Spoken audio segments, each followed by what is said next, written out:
우리는 지난주에 스데반의 죽음과 그리고 그에 따른 영향에 대해서 함께 나누었죠. 베드로와 스데반을 비교하면서 베드로는 복음을 전한 후에 하지만 그 복음의 능력으로 풀려나고 교회는 세워졌고 그리고 성도들은 하나가 되었다라는 것과, 하지만 스데반은 이 복음으로 인해서 죽게 되고 그리고 성도들과 교회는 흩어지게 되는 계기가 되었다라는 것을 함께 비교해서 보았습니다. 이를 통해서 우리가 보이는 것과는 달리 결국 이 스데반의 복음 전함이 하지만 이 바울이라는 전도자를 세워지게 되는 계기가 되었고, 그리고 이 교회의 분열이라고 보이는 것들이 바로 복음의 확산을 불러일으켰다라고 함께 공통점을 나누었습니다. 그래서 우리가 이 복음의 삶을 살 때에 예수 그리스도를 믿고 사는 삶에서 나에게 일어나는 어떠한 현상들이 단지 보이는 대로 이것이 하나님의 뜻이다, 하나님의 뜻이 아니다라고 판단하는 것이 아니라 하나님의 시선은 어디에 있는가, 하나님 우리를 선하게 이끄실 것이다 라는 것을 믿고 나아가자라고 함께 말씀을 나누었습니다. 이 모든 것들이 결국 하나님의 크신 계획과 그리고 하나님의 섭리 가운데 우리가 살아가고 있기 때문입니다. 하나님의 전능하심, 하나님의 능력, 하나님의 힘은 그분의 계획 가운데 우리의 실수와 때로는 사단의 것으로부터 보이는 계획까지도 사용하셔서 하나님의 뜻을 이루시는 것을 우리는 보게 되기 때문입니다. 사도행전 1장 8절 말씀을 함께 보도록 하겠습니다. 시작. 너희가 오시면 너희가 권능을 받고 예루살렘과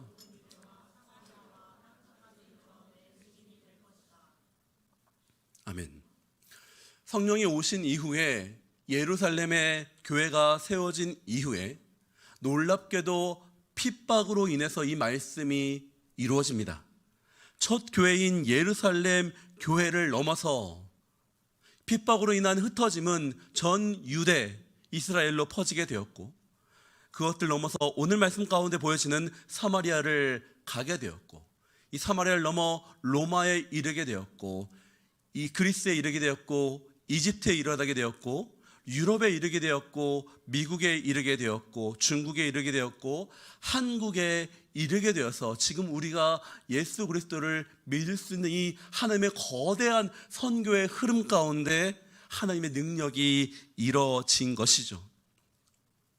여러분, 그것이 바로 하나님께서 하나님의 뜻을 하나님의 선교로서 이루신 것을 우리는 보고 있는 것입니다. 사람이 아무리 막을지라도, 그 사람의 능력이 실수를 할지라도, 아무리 사단이 우리를 방해한다 할지라도 하나님의 선교는 이루어지기 때문입니다. 그것을 믿으신 여러분 되시 축복합니다. 분명하게 이 스데반에 대한 핍박은요, 이 스데반의 죽음은 핍박에 의한 것이죠.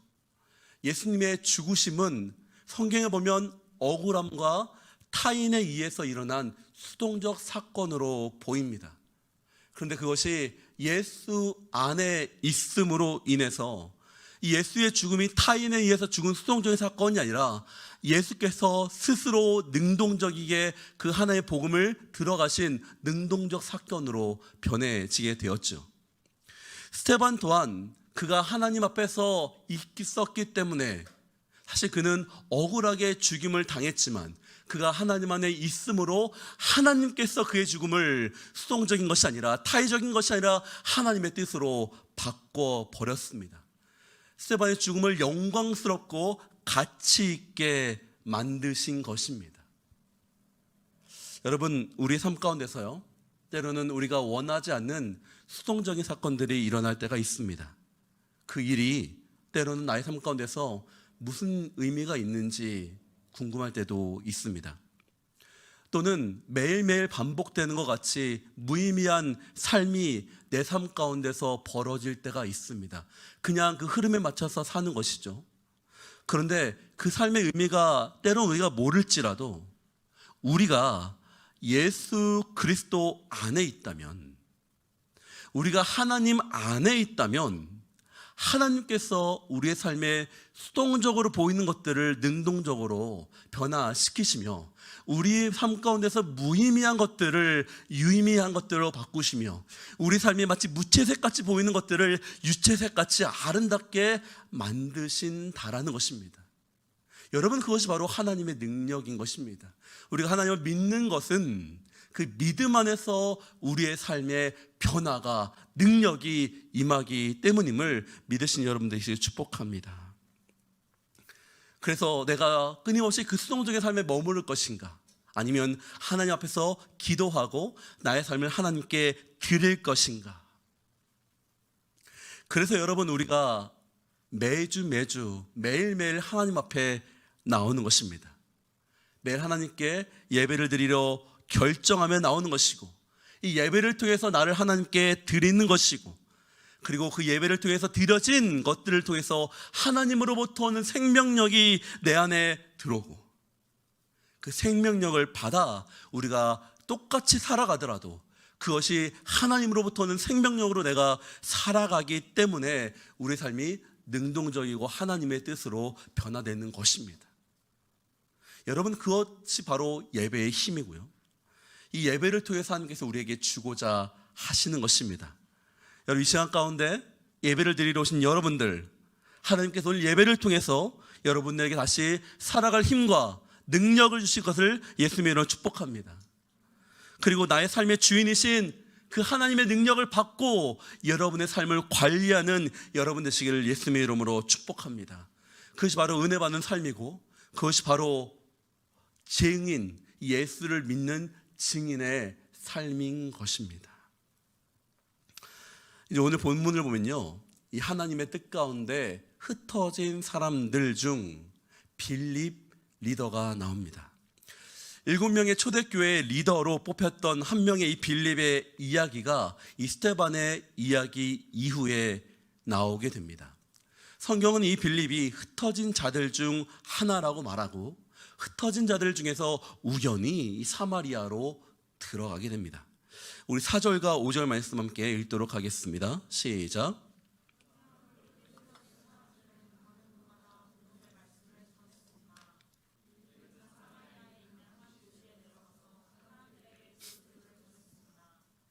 가는 곳이 마침 사마리아의 한 도시라고 나옵니다. 그곳으로 빌립은 오게 되었습니다. 여러분, 이것이 굉장히 특별합니다. 왜냐하면 이 사마리아는요, 이스라엘에게 있어서 아픈 손가락을 넘어서 결코 듣고 싶지 않는 지역이자 만나고 싶지 않은 사람이자 가고 싶지 않는 곳이었기 때문입니다. 기원전 721년 아시리아로부터 북이스라엘이 멸망합니다. 이 아시리아는 이 이스라엘 종족을 굉장히 악하게 대했습니다.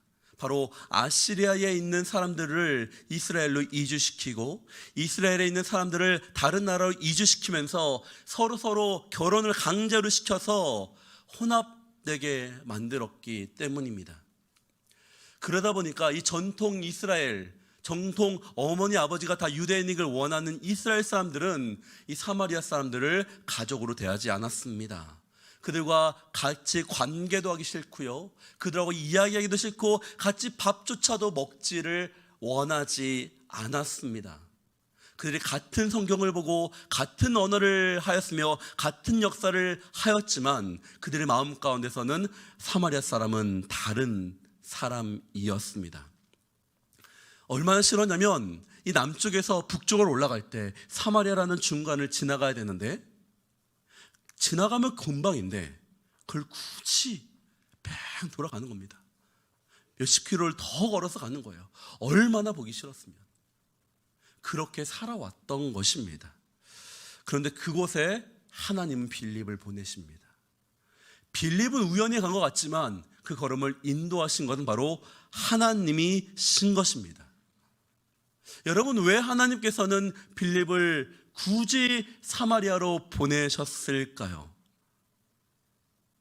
바로 그것은 하나님의 말씀을 이루시기 위함이며, 사마리아 또한 하나님의 자녀이기 때문인 것입니다. 하나님의 자녀라는 것이 어떻게 증명됩니까? 바로 사마리아에 이 빌립 이전에 가신 분이 있기 때문이죠. 누구십니까? 네, 예수님이십니다. 요한복음 4장에 보면 예수님은 의도적으로 사마리아를 가십니다.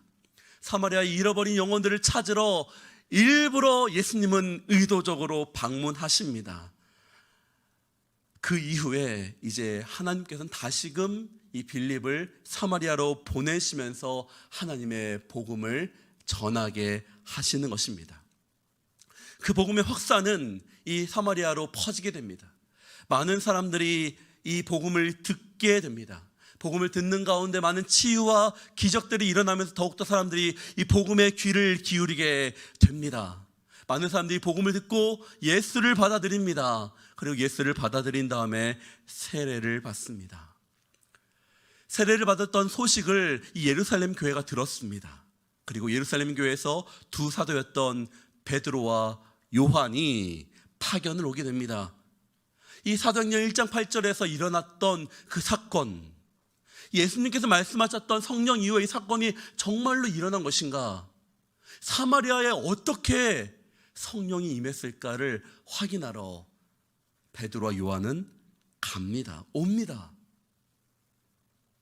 여러분, 이 말씀을 통해서 오늘 우리가 알아야 할 첫 번째 주제는요, 성령은 우리로 하여금 하나 되게 하신다라는 것입니다. 여러분에게 한 가지 이야기를 말씀드리도록 하겠습니다.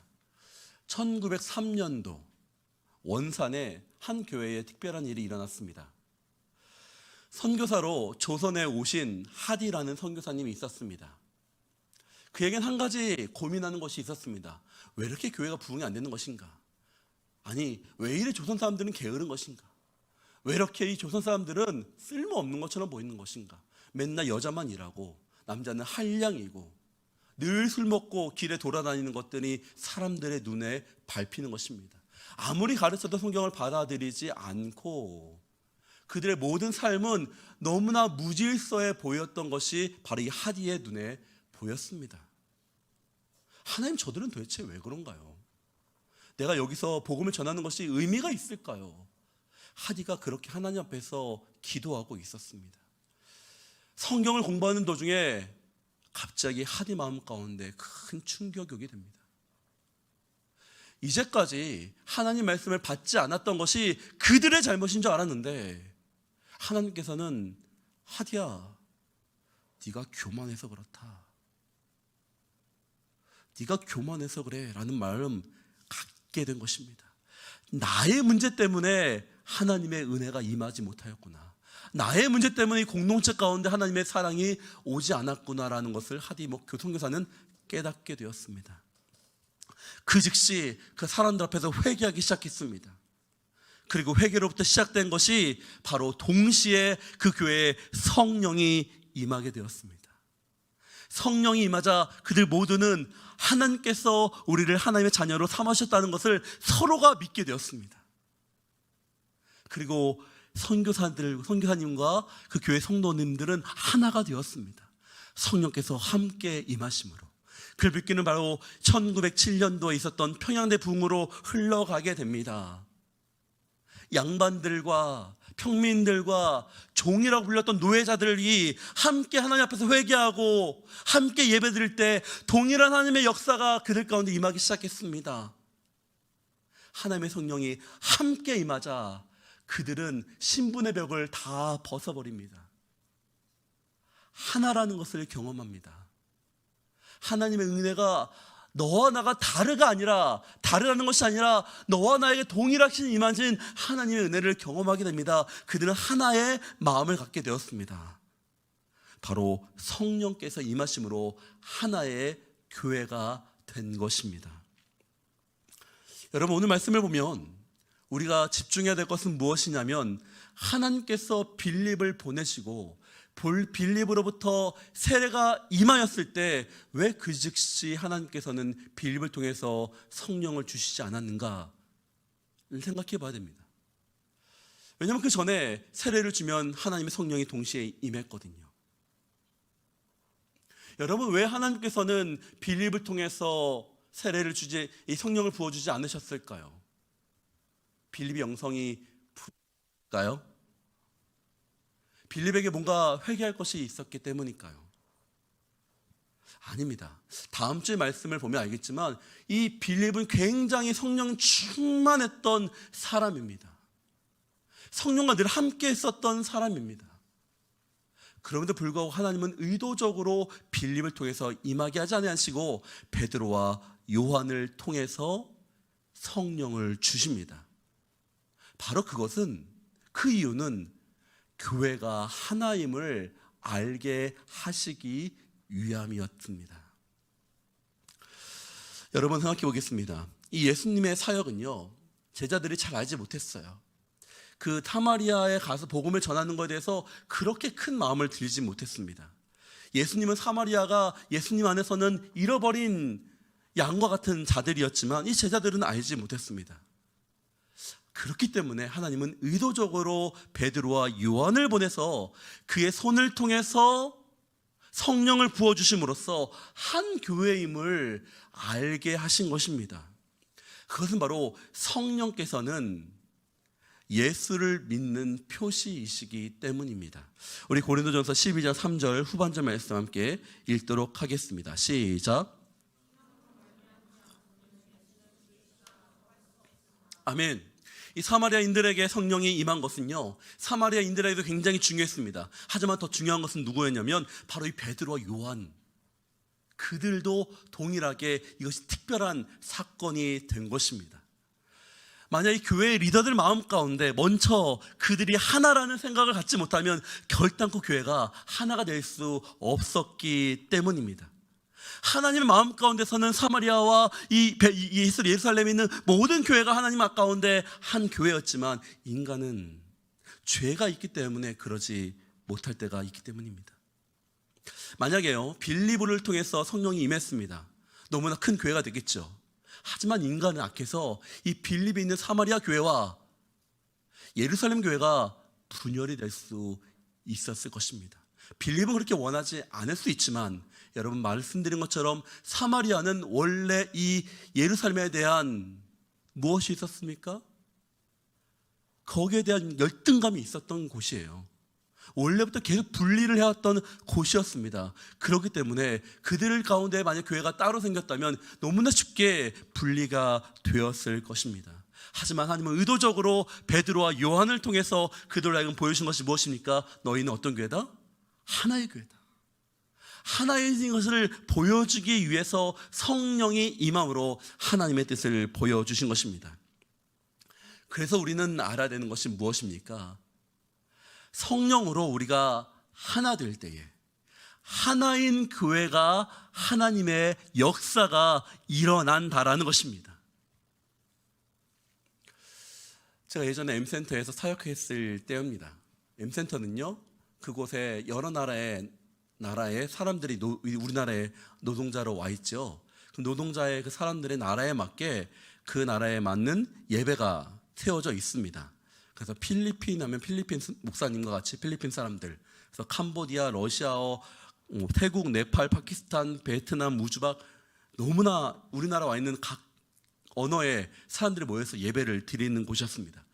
근데 제가 그때 담당하고 있었는데요, 저로 하여금 어떤 일이 맡겨졌냐면 하베스트라고 해서 전체 연합 예배, 언어가 다른 사람들끼리 하는 전체 연합 예배를 드려야 하는 것들을 제가 맡게 되었습니다.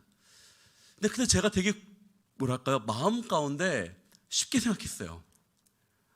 어떤 걸 쉽게 생각했냐면 우리 좋은 한국인 찬양을 불러가지고 그렇게 예배를 좀 드리려고 했거든요. 왜냐하면 제가 생각할 때 우리 한국인 찬양이 최고였거든요. 제가 생각할 때는 그랬어요. 저 YM 출신이고 우리 온누리교회 출신 아닙니까? 온누리교회 얼마나 예배가 뜨겁습니까, 여러분? 이 정도 되면 우리 전체 예배를 하나로 묶을 수 있겠지. 그래도 제가 이제 각 예배가 어떻게 예배를 드리는지를 알기 위해서 러시아 예배를 제가 참가한 일이 있었습니다. 근데 제가 그날 아직도 기억나요. 제가 러시아 예배를 드리기 위해서 저 뒤에 조용히 앉아서 2시간 동안 예배를 드렸는데요, 제가 평생 가운데 절대 잊지 못하는 예배를 드리게 되었습니다. 전혀 알아듣지 못하는 러시아 예배를 드리는데 제 심장은 얼마나 뛰는지, 제 영이 무슨 말인지도 모르는데 내 영은 그 음성을 듣고 뛰면서 하나님을 예배하고 있었습니다. 목사님이 말씀하시는 말씀이 무슨 말인지 전혀 모르겠는데 나의 눈에는 눈물이 흐르고 있었습니다. 그때 제가 깨달았어요. 그날 너무 제가 회개했습니다. 하나님, 제가 교만했군요. 내가 너무나 교만했군요. 그리고 제가 하나님 앞에 이 기도할 때에 성령님이 저의 마음 가운데 확신이 주셨어요. 성웅아, 이곳에 내가 있어. 이 예배 가운데 내가 있어. 여러분, 제가 회개한 순간 이 영적인 교만이 무너지면서 그때부터 하나님을 경험하게 됐습니다. 그 마음을 갖고 예배를 찾아다니면서 하나로 묻기 시작했습니다.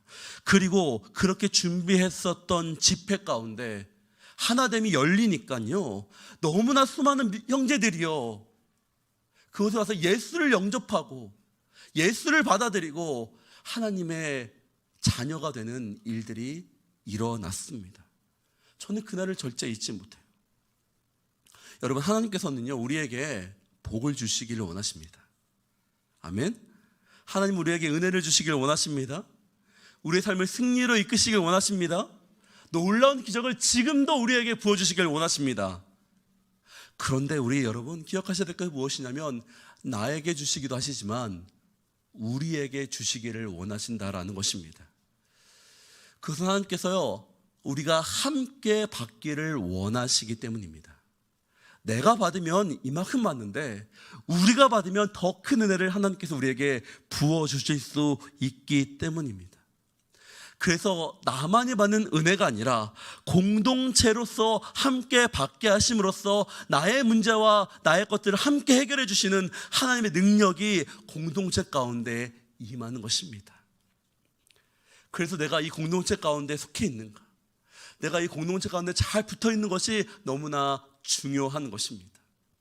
그래서 때로는 하나님이요, 우리에게 일을 맡기실 때에, 때로는 사역을 맡기실 때에 우리의 공동체의 상태를 보시는데요, 우리의 공동체 상태가 만약에 나라는 사람이 이 교만 때문에 다른 사람을 미워하거나 다른 사람에 대한 질시나 이런 것 때문에 그 공동체라는 그릇에 금이 가면요, 혹은 그릇이 깨지게 되면요, 어떻게 될까요? 하나님의 은혜가 있습니다. 하지만 그 은혜가 흘러나가는 거예요. 좋은 쪽이 아니라 나쁜 쪽으로. 여러분, 우리의 가정이라는 하나님께서 영적인 교회, 가장 첫 번째 교회에 음을 주셨습니다. 왜 가정에 화목해야 되는 것이 아쉽겠습니까? 우리가 예수 그리스도라는 이름 하에 하나의 가정, 하나의 교회를 이루었는데 여기에 금이 가고 깨진 것이 있으면 그로부터 하나님의 복이 아무리 부어져도 다 흘러가게 되는 것입니다. 복을 주셔도 우리가 받지 못하게 되는 것입니다.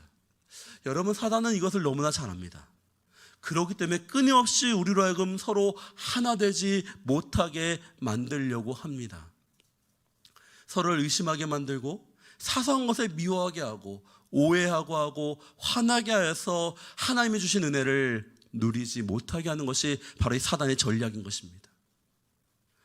여러분, 이것을 반대로 생각한다면 우리가 하나 될 때에 나의 교만을 내려놓고 판단을 내려놓고 나의 형제와 나의 자매를 있는 그대로의 모습으로 바라볼 때에 그 금간 것이 회복되고 하나님이 주시는 온전한 복을 우리가 받게 되는 것입니다.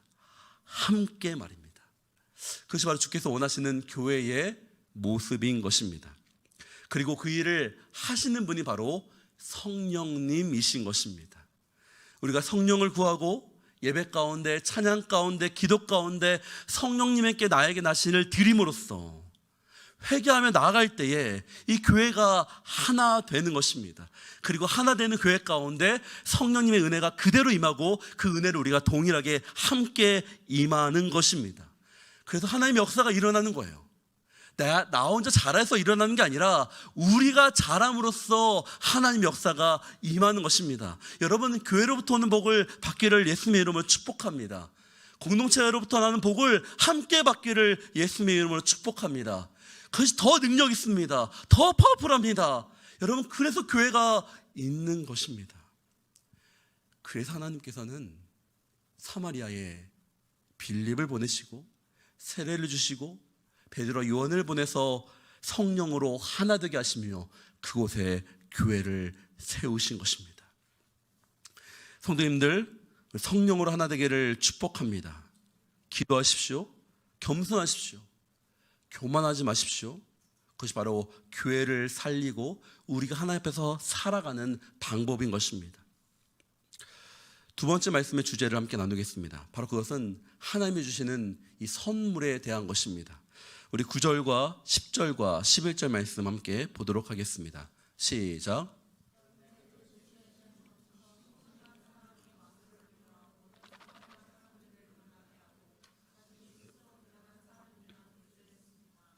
낮은 사람부터 높은 사람에 이르기까지 모든 사람들이 그에게 관심을 쏟으며 이 사람은 정말 하나님의 능력을 소유한 사람이다 라고 말했습니다. 시몬은 마술로 오랫동안 사람들을 놀라게 했기 때문에 사람들이 그를 따랐습니다. 사마리아에 한 사람이 있었습니다. 그는 시몬이라는 사람이었고요. 그는 마술을 부리는 사람이었습니다. 단지 우리가 보는 어떤 속임수의 마술이 아니라 영적인 어떤 짓을 하는 그런 마술로 보입니다. 성경은 마술이 있음을 말하는데요. 출애굽기에 보면 이집트의 마술사들이 이 모세의 첫 어떤 하나님으로부터 온 능력을 따라하는 모습을 잠깐 보여주기도 합니다. 혹은 민수기나 다른 성경을 보면 주술자들이 예언을 하는 것도 보입니다. 혹은 점을 치는 것도 나오죠. 아마 시몬도 그런 것들을 했던 사람으로 보입니다. 그런데 그가 어느 날 자기보다 더 큰 마술을 하는 사람을 보게 됩니다. 그가 보기에 더 큰 마술사인 거죠. 바로 빌립이 말씀을 전할 때에 그 과정 가운데 치유가 일어나고 기적이 일어나며 귀신이 떠나가는 것을 보게 됩니다. 그러자 그는 알게 되죠. 자신은 할 수 없었던 그 놀라운 기적과 이적을 버리는 사람을 보게 된 것입니다. 그러자 이 시몬은 자신이 하고 있던 마술을 버립니다. 그리고 더 큰 신인 예수를 믿기로 결정합니다. 그리고 세례까지 받지요. 그런데 오늘 말씀을 보면 그는 예수가 아닌 이 예수의 영이신 성령께서 주시는 선물의 마음을 빼앗깁니다. 우리 18절부터 24절까지 조금 길지만 다시 한번 읽도록 하겠습니다. 시작. 시몬은 사도들이 손을 얹을 때 성령이 내려오신 것을 보고 그들에게 돈을 주며 내게도 이런 능력을 주어 내가 손을 얹는 사람은 누구든지 성령을 받게 해주십시오 라고 말했습니다. 그러나 베드로는 그에게 이렇게 대답했습니다. 당신이 하나님의 선물을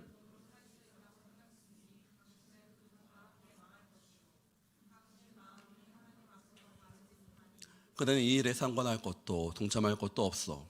그러므로 당신은 이 악함을 회개하고 주께 기도하시오. 그러면 주께서 당신 마음속에 품은 악한 생각을 용서해 주실지 모르오. 내가 보기에 당신은 악의가 가득하고 죄에 사로잡혀 있어. 그러자 시몬이 말했습니다. 지금 말씀하신 것들이 하나도 내게 일어나지 않도록 저를 위해 기도해 주십시오. 말씀을 보면 나오죠. 시몬은요, 성령님이 아니라 성령님이 주시는 그 열매, 그 선물들을 원합니다. 베드로는 명확히 시몬의 마음을 봤던 것이죠. 시몬이 성령이 아닌 다른 것들을 구하면서 그 안에 돈을 사랑함이 있다는 것을 베드로는 알았습니다.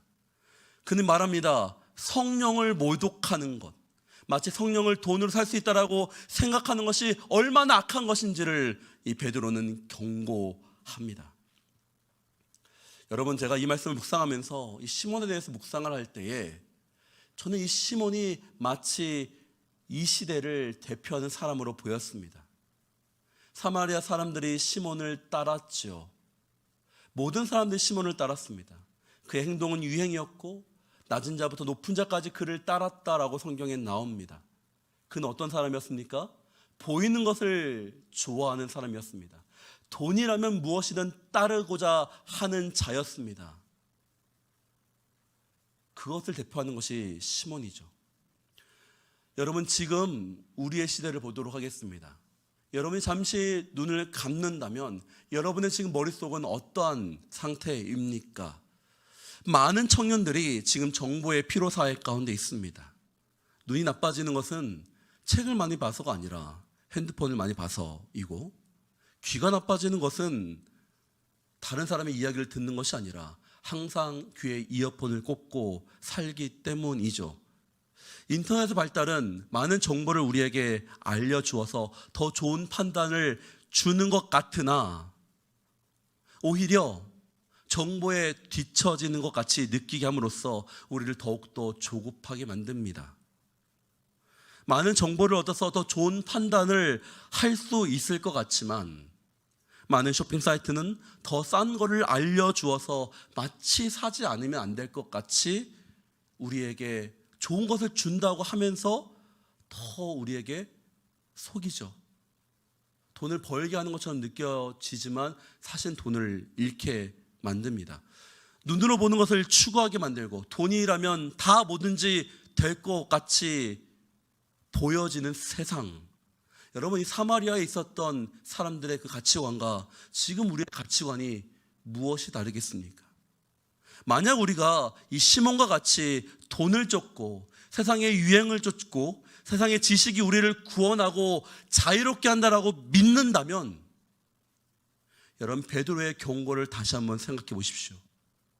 20절 말씀 다시 한번 읽겠습니다. 시작. 그러나 베드로는 그에게 이렇게 대답했습니다. 당신이 하나님의 선물을 돈으로 살 수 있다고 생각했으니 당신은 그 돈과 함께 망할 것이요. 이 말을 직역하면 이렇습니다. 이 돈을 사랑하는 자여, 돈과 함께 지옥에 떨어져라. 여러분, 만약에 우리의 중심이, 우리의 모든 시선이 세상과 똑같다면 우리는 돈과 명예와 죄와 함께 지옥에 가는 것입니다. 그러나 여러분, 이 순간 가운데 우리는 나에게 말씀하시는 하나님의 음성을 들어야 됩니다. 예수 그리스도의 말씀을 들어야 되는 것입니다. 주께서 우리에게 말씀하십니다. 우리 15절, 16절, 17절 말씀 읽겠습니다. 시작. 그곳에 도착해서 사마리아 사람들이 성령 받기를 기도했습니다. 이는 그들에게 아직 성령이 내리지 않았고 그들은 주 예수의 이름으로 세례를 받았을 뿐이었기 때문입니다. 그때 베드로와 요한이 그들에게 손을 얹자 그들이 성령을 받았습니다. 왜 하나님께서는 그들에게 성령을 주시기를 원하셨을까요? 여러분, 그것이 바로 그들을 구원할 유일한 길이었기 때문입니다. 예수를 믿어 성령이 우리 안에 오시는 순간, 우리 안에 중심이 되는 순간 우리에는 자유를 얻기 때문입니다. 성령을 주시는 이유는 우리를 자유케 하시기 위해서 하나님 우리에게 성령을 주시는 것입니다.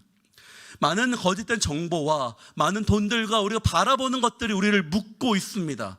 정보들이 우리를 자유케 하는 것이라 오히려 더욱더 우리를 올가매고 있는데, 많은 것들을 의심하게 만드는데 그 의심 때문에 마치 우리는 너무나 결정을 못 내려요. 자신 없게 만듭니다. 실수하면 안 될 것 같이 우리를 세상은 몰아가죠. 그래서 어떻게 보면 실수하지 않으려고 더 결정을 뒤로 미룹니다. 그리고 이 사탄은 속입니다. 그것이 믿음이라고, 더 기다려보라고 속입니다. 근데 여러분, 그렇지 않습니다. 믿음은 무엇인가요? 맞으면 주께서 열어주시겠지, 아니면 주님이 막아주시겠지. 정말 주님을 신뢰한다면 당당하게 우리의 삶을 살 수 있어야 되는 것입니다. 오히려 행하지 않음으로, 우리가 하나님 앞에 순종하지 않음으로 하나님의 역사 자체가 일어나지 않는 거예요. 여러분, 그것을 깨닫기 바랍니다. 사단이 끊임없이 우리를 두렵게 합니다. 보이지 않는 하나님을 믿기보다 더 보이는 것들을 의지하려고 만듭니다. 그래서 돈을 쫓게 만드는 것이에요. 그것이 사단의 전략입니다. 그런데 성령이 오심으로 그것이 바뀌는 거예요. 우리가 하나님을 바라보게 하죠. 여러분, 왜 성령 충만하라고 하는지 아십니까? 우리가 성령 충만하면 우리는 누구를 바라보게 됩니까? 하나님을 바라보게 되어 있습니다. 하나님 안에 진리임을 바라보게 되어 있습니다. 그분은 누구이십니까? 그분은 우리의 창조주이십니다. 나를 가장 잘 아시는 분이십니다. 그분은 전능자이십니다. 그분은 가장 크십니다. 그분은 나의 전부가 되어주시는 분이십니다. 그분을 우리가 바라보는 순간 그분으로부터 거대한 능력이 우리를 덮을 때에 우리 안에 있는 작은 모든 문제들이, 그런 고민들이 작게 여겨지게 될 것입니다. 해결할 수 있는 지혜를 주께서 주시기 때문입니다. 여러분 지금 나이들은 다 이제 청년들인데 여러분들에게 지금 3, 4학년 수학 문제를 갖다 주면서 풀러가면 아마 여러분 다 코웃음 칠 거예요. 이 쉬운 거를 나한테 갖다 주냐? 그쵸? 아니라고요? 그런데 여러분 반대로 생각해 보세요. 3, 4학년에게 이게 굉장히 큰 문제겠죠. 여러분 이걸로 생각해 보겠습니다. 우리가 이 문제를 회피하라는 것이 아닙니다. 하나님이 우리에게 지혜를 주심으로, 하나님 그분 자체가 지혜이시기 때문에 그분을 신뢰하고 그분과 함께 할 때에 문제를 포기하고 문제를 회피하라는 것이 아니라 하나님을 내 안에 중심으로 모심으로, 하나님을 나에게 해답으로 모심으로, 나의 가치관과 나의 생각 가운데 하나님이 우선시 됨으로써 나의 고민하고 있는 문제들이 해결할 수 있는 지혜와 명철과 것들이 나에게 찾아오게 된다는 것입니다. 두려운 것들이 더 이상 두렵게 되지 않기 때문에 내가 그 일을 해결할 수가 있게 되는 것입니다. 그것이 주로부터 오는 은혜인 거예요. 그것이 바로 두려움을 이기는 것입니다. 그것을 보고 우리는 은혜라고 있는 것입니다. 그러기에 사랑하는 청년분들, 그 파도 가운데로 하나님의 은혜 가운데로 나오시기를 축복합니다. 그분이 계신 곳에 머무르십시오. 그것이 지혜로운 것입니다. 그분이 부르신 곳에 서 있으십시오. 그것이 우리를 자유케 할 것입니다. 세상의 묶임으로부터 자유하십시오. 우리가 하나님을 붙잡고 그분을 통해서 결정하는 것마다 하나님의 결정을 지지해 주시고 하나님이 책임져 주시고 하나님께서 우리를 붙잡아 주실 것입니다. 주님을 신뢰하십시오. 주님을 그분 안에 거하십시오. 그러면 그분에서 우리가 자유하게 되고 우리는 담대하게 될 것입니다. 그러기 위해서 청년들에게 부탁드리겠습니다. 성경을 읽으십시오. 기도하십시오. 스스로 성경을 읽기 어렵거나 기도하기 어렵다면 말씀을 듣는 자리에 나오십시오. 기도하는 자리에 나오십시오. 우리의 삶에 하나님이 먼저 되는 것으로 여러분을 이끄십시오. 적은 시간이라도, 짧은 시간이라도 나의 삶의 우선순위를 하나님께 드릴 때에 그것이 바로 믿음의 시작인 것입니다. 그것이 바로 우리의 시선을 먼저 하나님께 맞추고 살아가는 인생이 될 때에 우리는 담대한 삶을 살 수 있게 될 것입니다. 말씀을 마치고자 합니다. 우리 사랑하는 대전 온누리교회 청년부들 그리고 성도님들, 성령으로 하나 되기를 예수님의 이름으로 축복합니다. 성령으로 하나님께서 분별하기를 축복합니다. 그리고 우리의 삶에서 가장 먼저가 되실 예수 그리스도를 기억하고 예수로 사는 여러분 되시기를 예수님의 이름으로 축복합니다.